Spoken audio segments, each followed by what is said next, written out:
Hello, everyone, and welcome to Budget Life with Paula. I know you're like, wait, this paper, she's bringing this worksheet back out. What is going on, Paula? So let's talk about it. I hope everyone is doing well. Welcome if you are new, and hello, everybody. If you're not new, budgeting channel. This is all about budgeting. And so let's just jump right into me explaining why you're looking at this worksheet and not Tasha's budgeting worksheet for the entire year. I have had some time since I've been out recovering and healing from what was going on with me. And I wanted to really do some things a little differently. You will definitely see Tasha's workbook. I am going to be using some of her pages for my budget and specifically for my Capital One spending. I had some time to think about it, and I want to do some different things with my budget, and this worksheet will actually help me manage and maintain my finances. I'm thinking a lot better. So there are going to be some changes even in how many videos I post, because a lot of times I feel like looking back at me doing my budgeting videos, some of it was starting to be kind of like redundant. And I was like, well, let me see what I can do to cut back the mundane. You have to pay bills. The bills may change, maybe twice a year, maybe up and down. They may fluctuate. But for the most part, my current bills with my life, they really don't change like dramatically. They're not like $100 less. Woo. But so to see those same things repeatedly, income after income, month after month, started to look a little bit mundane. So I'm trying something a little bit different. And you still may see some of my bills listed. I just wanted kind of to let you all know. And if you are new, first, if you're new to my channel, I used to, if you go back and watch some of my previous videos, do the video for budget with me, and then do the actual. We're going to change things up a little. What has not changed, and I'm going to zoom in so you can see a little bit better. I just worded it differently. At the top, it says not listed. That would be my tithe or giving, my current house obligations, and my new home savings. Those three categories I am not going to list. And I haven't done that since the beginning. If you're new here, me and my three kids, we live with my sister. Long story short, took care of my mom. She passed away. My sister and I, just the two of us, just decided to come all together. I helped, take care of mom full time. My sister went out to work. So we're in the process of saving up for a new house now, now that mom has passed away. And so I still help and contribute to helping the house function. You will also see my food grocery list. So you will see that budgeted here. But as far as the bill breakdown, as you would normally see, and most people's budgets would be like their gas, utilities, water, all of that good stuff, you won't actually see on my budget worksheets or workbooks at all. So today we're looking at income number 2. I'm going to catch up with the first income, because that has already hit my account. I will be posting that actual video soon. But we're going to jump right into income number 2. If you're also new, and maybe you're not new, you just forgot, but my first income number 1 and income number 2, they are basically a few days apart. So trying to get income 1, budgeted, and when the actual hit, make some adjustments. By the time I do that, income number 2, budget and then actual is kind of right behind each other. So they're a couple of days apart. So I wanted to jump in. As you can see, my actual has already hit. Now I'm listing things slightly different from the past videos. Right now, I have only listed what will be paid or taken out, or put stuffed in my envelopes, my cash envelopes, on this worksheet. Okay. And by the way, if you're new, I am a cash budgeter. So for the most part, I do everything cash. Even the bills, I actually manually pay. I don't do an auto pay. I just choose to make sure that I know that I'm paying it when the money hits and all that kind of stuff. So I'm just kind of a little bit more micromanaging, I guess, my budget. And you can definitely choose to do it however you feel comfortable with, if you're new to budgeting at all. Okay, let's get to it. My health insurance, this expense or this bill, you will see twice in the month of May. So I'm catching up. April was extremely crazy and busy. You all know that I was under the weather, had some things going on with my health, and then Lauren's birthday, which wasn't a part of my reason why the insurance, but I think it was just that I just did not do it. There was some, things going on, some health expenses that I was not prepared for, and I did not want to use my credit card. I'm really not going back into debt. Now, I do have a Capital One card, but I pay that before it is due every month. So I have made my own personal credit limit, and I am not going past that limit personally. So I'm going to catch up. It wasn't a problem. I've actually never had to have this happen before, which is a good thing. My insurance didn't bother, it didn't lapse or anything like that. I am, or they didn't terminate or cancel. So I am paying April's bill with this income, and then you'll see my third income, I will be paying May's. So I'm just a few days behind with April. Not a problem. I am paying that there. Capital One, I will be making a $200 payment. Sprint, you can see the $2 difference here. Now this amount did increase because my son now has a phone. It was needed for him to have a phone.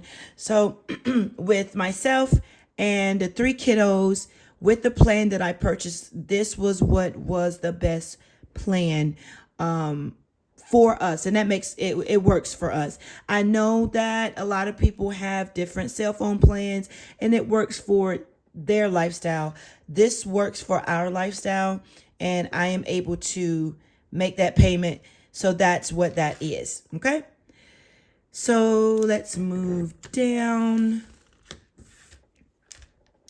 Totaling $882. You can see the actual just $2 shy. The budget was $454. My actual was $485. Let's rewind. Let's take a look at the budget and actual. Sorry, guys. My budget, I budgeted for $1,336. I actually received $1,365. Okay, so that's what we're actually working with, is a $1,365 after these categories up here. Okay. Now that leaves me with $485 instead of the $454. So we bring that down. I'm listing what we're working with. So definitely, I don't think I gave myself $100, and this is for my truck gas. I am really like at a half a tank already. And I still have money on my bank card remaining. So I don't believe I'm going to spend or need to spend this $800, but I wanted to be safe and put in there it's not 800, but $100. Woo, $800 for gas. Wow. I hope that never, ever happens. Oh, that never, ever happens in my lifetime. $800 for gas. So that's $100 for gas. And that actually is going to be transferred into my bank account for gas. I have a separate bank account for my gas. So that is one thing that I do not take cash out. It's easier for me. I am on the, I want to say on the road, but I am in my truck. Wow, probably over 50% of my Monday through Friday lifetime. I work mobilely. I'd say work from home, but as long as I have my devices with me, I can work anywhere. But I do carpool my son and sometimes my second daughter, Jordan. My oldest has her own car, but she's on a different school schedule than my second daughter, Jordan. So she's not able to take Jordan most mornings to school because she doesn't have to be at the high school at a certain time. So, and that's fine. I am pretty much in my truck for the most part. So I don't think back to it. I don't think I'm going to spend $100, but it's there. Food will be $200 for us. Caleb's haircut, $30. Lauren, basically the kids have a daily cash allowance that I have. Lauren, if you're new, here's my oldest. She works, so she has her own money, but sometimes working, you guys know, working in high school, you don't get a lot of money, so if she needs some gas money, I have cash for her in her daily envelope. Jordan likes to do Starbucks or Chick-fil-A sometimes, so she has that money. Caleb also, he's more of a saver. If you're new here, he is my youngest, and he is more of a saver, but they all get the same amount every income pretty much. And right now we're doing $7 a piece. My month ahead savings challenge, I'm putting $5 in there. And my coin challenge, I'm going to contribute $10 in that account for that savings challenge. And actually, it is a savings challenge. So actually, that totaled up to be $366 minus the $485 leaves us with $119 versus the $91. All right, and then we're gonna move over to my remaining sinking funds. What we're gonna be putting in sinking funds, envelopes, and savings challenges this income. So let's just focus on the actual. Actual left was $119. Future goal savings challenge is going to get 12. My buffer is going to get 10. Big 3, that's the 3 envelopes that I have savings challenges. Christmas vacation and vacation summer fun. Not vacation, but summer fun. We'll get $31. Peace of mind, we get $51 because I have included myself in that binder. I need to be focusing on having money set aside for myself, self-care. That was one of the things that I really thought about while I was recovering from my health issue. I really do need to focus on doing that. So I'm going to be putting money in that envelope and putting it in Mama's Peace of Mind, because that does give me peace to know that I have some money to set aside for myself, and making it more of an intentional thing for myself. So with those envelopes and sinking funds, that did total up to be $119. And so that leaves me with a zero-based budget. I will fill that in here. I'm just going to put 0, y'all. There. I will be having and making some changes to my budgeting videos. So I hope you are sticking with me for the long haul. A lot of you, I want to say thank you so much, basically told me in your comment that you're here for me for the long run, and I appreciate that. We're going to go into in June. I know we're in May, but thinking about this year, we got what, 7? Am I right? 5, 7, 8, 9, 10, 11, 12. Yeah, we got 7 more months remaining in this year. And I want to say that when you are budgeting, if you find different ways that you want to do your budget and try it and test it, go for it. It's not something that's always constantly set in stone.